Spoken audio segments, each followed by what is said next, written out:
There's so many answers here of inspirational women. One that is just comes to mind right away actually is Olivia Rodrigo. Who doesn't love Driver's License? I mean, it is an anthem of a generation and really, really special. So yes, I love that one. Hello, I'm Agnes Chu, president of Condé Nast Entertainment. It's been an incredible year, especially an unusual year, getting started at a new company all over Zoom. I've been really proud of just what our team has been able to achieve in a very short period of time. Recovering from COVID, recovering from a production slowdown, getting our videos online back up and running. But I'm also really thrilled about the relationships that we've created with our editors, just to really champion that creative excellence and a focus on what the great brands of Condé Nast and the stories that we can tell. That's been wonderful. Brand stewardship is something that's really important to me and something that I've learned certainly from the best from the Walt Disney Company. And that's something we've already started here at Condé Nast Entertainment too. We have the great brands of Vogue, GQ, The New Yorker, Vanity Fair, Bon Appetit, just to name a few. And for me, this past year has really been about centering ourselves around those brands and then bringing to life all the ways that we can meet our audiences on digital video platforms, in podcasts and audio, and then especially also evolving our film and television offerings. I grew up in an immigrant family. My parents are from Hong Kong, and English is not their first language. English actually wasn't my first language either. I didn't learn English until I was 5.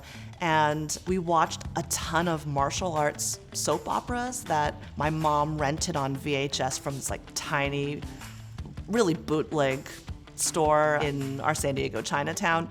So that's what I grew up on, were these martial arts soap operas. It's incredible now for me to see just how different culture soap operas have really taken hold in all viewing zeitgeist, right? You know, Korean soap operas, telenovelas. That's been something that has been a great lesson to me about what it is to be a fan and how to cultivate fanship across a variety of cultures.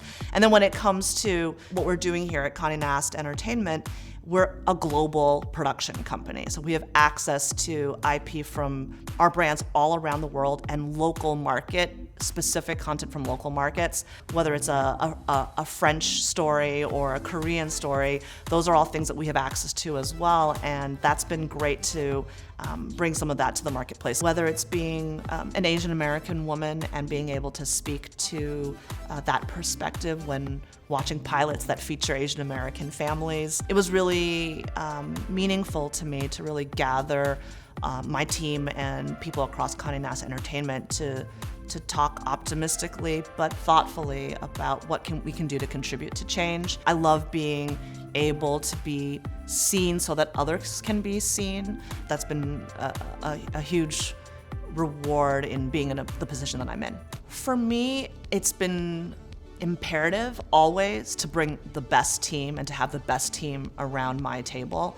I think I'm just really thrilled and lucky that my team is one that is a group of fantastic women and people of color. I think the biggest power that we all have is actually to be our authentic selves. And so that's one of the things about my belief in just allyship, but also that we all need to see it to be it. I show up as authentic as I possibly can be and just as open as I am as Agnes Chu, an Asian American woman, but also someone who is on this career journey, and I'm excited for people to understand my process and who I am, and hopefully that gives them a little bit of a insight into what a path could be for them as well.